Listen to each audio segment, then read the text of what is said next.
kw'isoko. Kw'isoko ni ikiganiro mushikirizwa mukagitegurirwa n'urunani rw'amaradiyo Radio Inzamba agateka kawe, Radio RPA ijwi ry'abanyagihugu na Radio Television Renaissance. Sandra Muhoza umumenyeshamakuru w'ikinyamakuru La Nova aracapfungiwe mw'ibohero rikuru rya Mpimba atategeko na rimwe gisunzwe inyuma yaho sentare isubiramwo imanza ya Mukaza ifutiye urubanza yari yaramuciriye. Bigenda gute ngo ingingo ya sentare ntishigwe mu ngiro? Ifungwa ryiwe ryerekana iki mu bijanye n'ubwigenge bw'ubutungane hamwe n'uburenganzira bwo kumenyesha amakuru? Muri kino kiganiro kw'isoko turaza kumviriza ico abaharanira agateka ka muntu babivuga ko n'ishusho bafise ku bijanye n'uburenganzira bwo kumenyesha amakuru mu Burundi. Kiganiro kw'isoko mu gishikirizwa na jewe Di Claude Nahazwe kaze.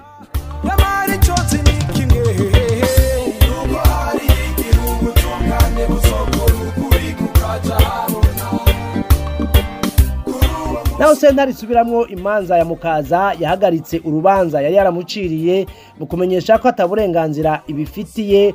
Umumenyesha makuru Sandra Muhoza aracavundiye mw'ibohero rikuru rya Mpimba. Tubibaze Dani Claire Iratwumva. Inyuma y'indwi zirenga zitatu sentare nkuru ya Mukaza mu gisagara ca Bujumbura ifashe ingingo yo kuwa 13 ruheshi 2025 ifuta ifungwa ry'umumenyesha makuru Sandra Muhoza ikanatesha agaciro umutahe wo kumuhagarika. Uwo mumenyesha makuru aracafungiwe mw'ibohero rikuru rya Mpimba i Bujumbura. Mu kwezi kwa Kigarama 2024 Sandra Muhoza yaciriwe igihano cyo gufungwa amezi 21 harimwo amezi 18 ajanye n'igihano cyo kucaha cyo gucafuza igihugu n'amezi 3 yo kucaha cyo gucafuza umuntu afatiye ku bwoko. Sandra Muhoza yakurikiranywe kubera ubutumwa yarungitse kuri telefone yiwe biciye ku rubuga rwa WhatsApp. Nubutumwa bwavuga kwitangwa ry'imipanga ryoba ryariko rikorwa na leta y'u Burundi. Kuva mu ntango y'imburano muri sentare y'ingururizo abamuburanira barerekanye ko sentare idafise ububasha bwo kwakira urwo rubanza ifatiye aho washengejwe aba, aho yafatiwe naho ivyakurikiranwa vyabereye. Mu ngingo yayo sentare y'ingururizo yarerekanye ko ikosa ritabereye i Bujumbura ahubwo ryakorewe mu ntara ya Ngozi aho umumenyesha makuru aba. Ivyo rero byasigura ko ivyaha Sandra Muhoza yagirizwa atashingiro vyari bifise, gutyo ko bifutswe ndetse n'umutahe wo kumuhagarika na ufutswe. Inyuma y'iyo ngingo ntiyigeze arekugwa. Umushingwamanza wiwe yari yamirije ifungwa ritisunze amategeko. Gushika n'aya mango Sandra Muhoza akaba kiri mu buroko mu kurindira ingingo izofatwa n'ubutungane. Ihagarikwa ryiwe ryafashwe nk'ihonyangwa ry'ubwigenge ry'abamenyesha amakuru kubw'amashirahamwe aharanira agateka k'abamenyesha amakuru.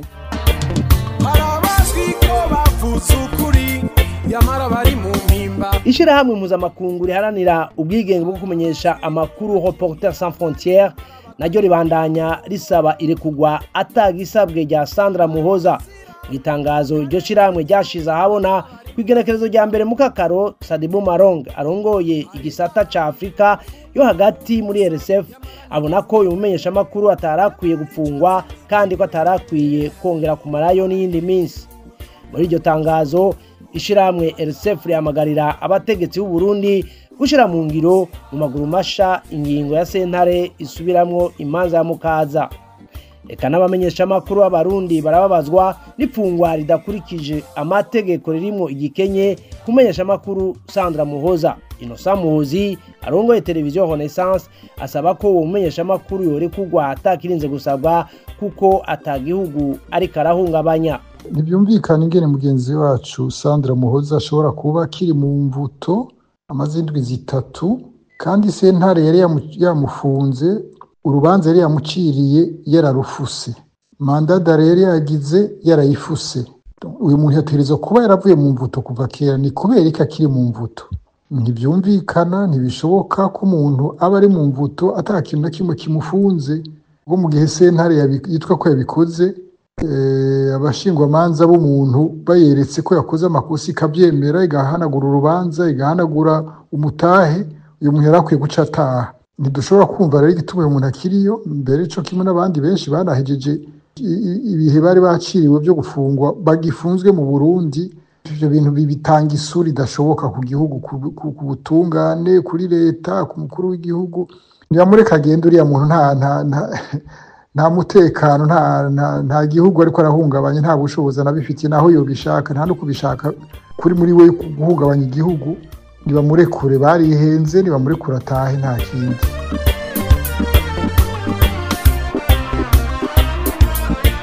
Kugumiza rero Sandra Muhoza mwibohero inyuma y'ingingo ya sentare isubiramwo imanza ya Mukaza byerekana ingene ubutungane bw'u Burundi butigenga n'ingene umwuga wo kumenyesha amakuru ubangamiwe mu gihugu.